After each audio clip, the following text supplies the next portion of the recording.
What if life was like a game, and from the start of this game, you were 6-0 behind?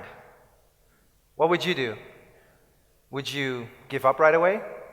Would you spend your entire life whining about the fact that it wasn't fair?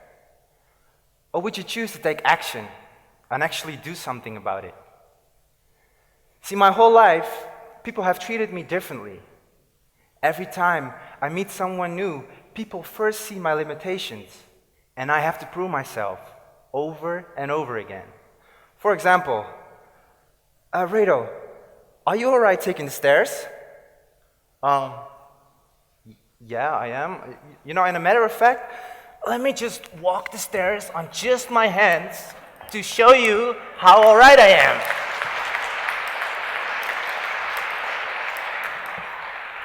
No problem. My biggest fear has always been what people thought of me. I was afraid to not be accepted because of my condition. Imagine being a young kid walking around in public places and getting stared at, pointed at, whispered about, and laughed at. Being confronted with these situations on a daily basis took every bit of confidence I had at the time right out of me. When I was little, all I dreamed about was being famous, acting in movies, being on television.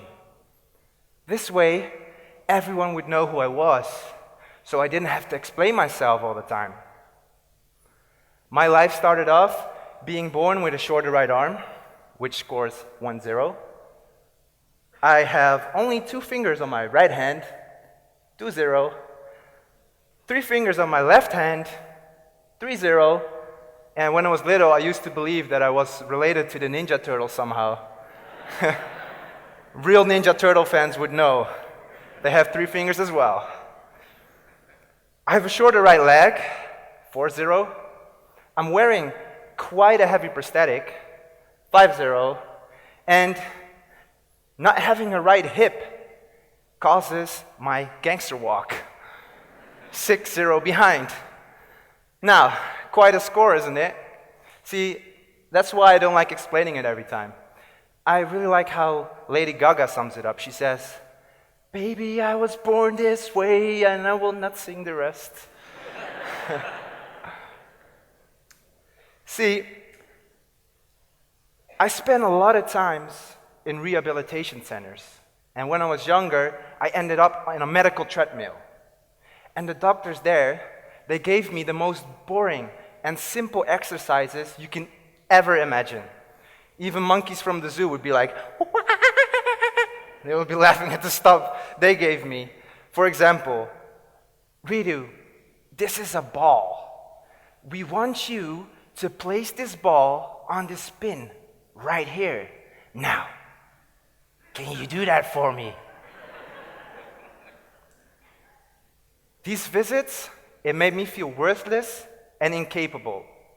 And quite soon, my parents saw that these sessions weren't doing me any good at all, taking me to the centers while all my other friends were out playing. And when the doctors insisted my parents to purchase me a special bed and school chair in order for my back to not grow stiff and crooked, they immediately said no. And when they offered my parents a special course on how to cope with me once I hit puberty, because, I definitely had all the ingredients of becoming a depressive, rebellious teenager, right? They said no. And they started to raise me by not treating me any differently or special. So instead of using the ugly yellow tricycle the doctors had gave me, that I, by the way, hated to use because, if the girls in my neighborhood saw me riding on that bike, I could absolutely forget about it. So that's why my dad, he bought me a really cool green mountain bike with those red, yellow flames on the side of the bar. Now, that was badass. And behind our house, there was this small hill. And I remember standing on top of that hill, feeling a cold breeze blowing through my hair. Whoosh! I still have the haircut remaining. My dad, he took off the side wheels from the mountain bike. I climbed on the bike. Ready? My dad asked. Yes, I am. And I took a deep breath and I leaned forwards. And this is the moment I thought, here I go. And from there on, everything went into slow motion. I heard my dad clapping and whistling in the background. But before I realized what was happening, I was already on the ground, with my bike on top of me, the wheel still spinning, and my hands and knees covered in scrapes and blood. And I was screaming my dad for help. But you know what? He didn't run down for me. The only thing he yelled back was, "Get back on that bike and try it again." And so I did.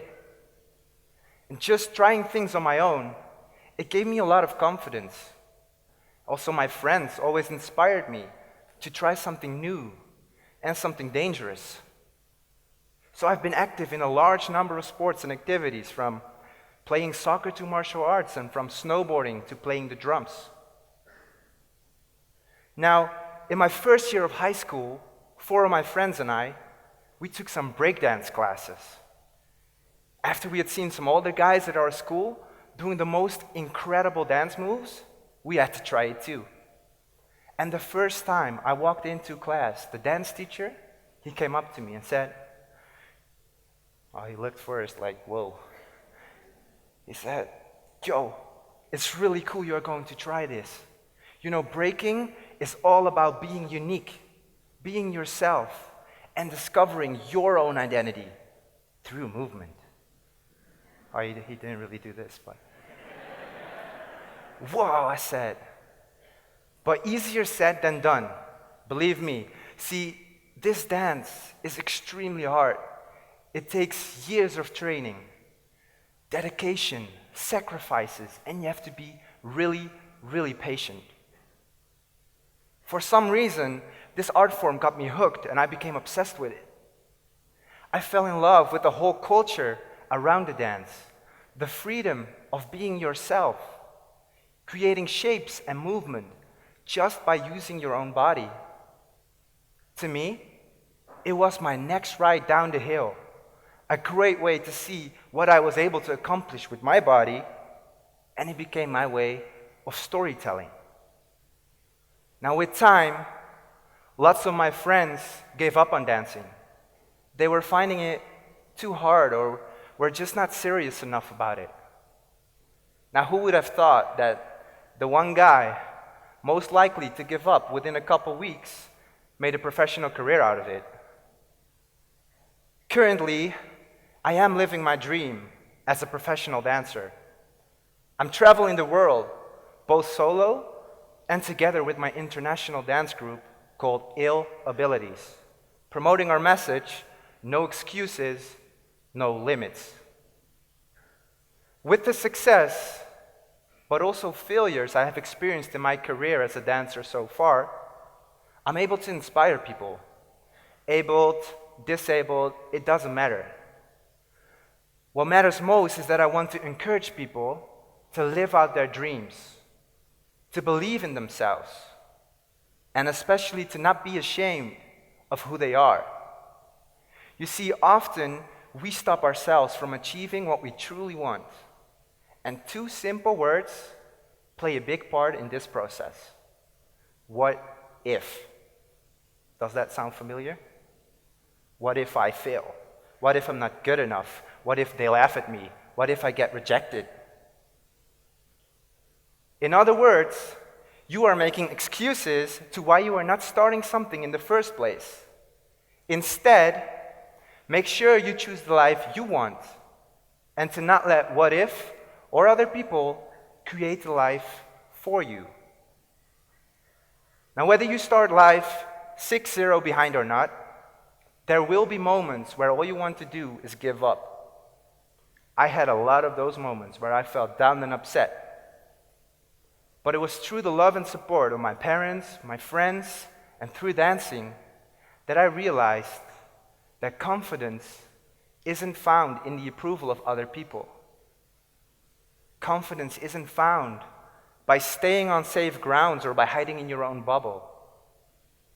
I believe that the best way to gain confidence is by cycling down the hill, crashing to the ground, feeling upset, feeling hurt, and even though you might fall 100 times, pick yourself up and try it again until you succeed. Now, to me, that is true confidence. Follow your dreams. Find your passion and work hard, because I discovered that through passion, creativity, and willpower, an unlimited life and freedom could be created. The real limitations, they are the ones we create for ourselves. No excuses, no limits.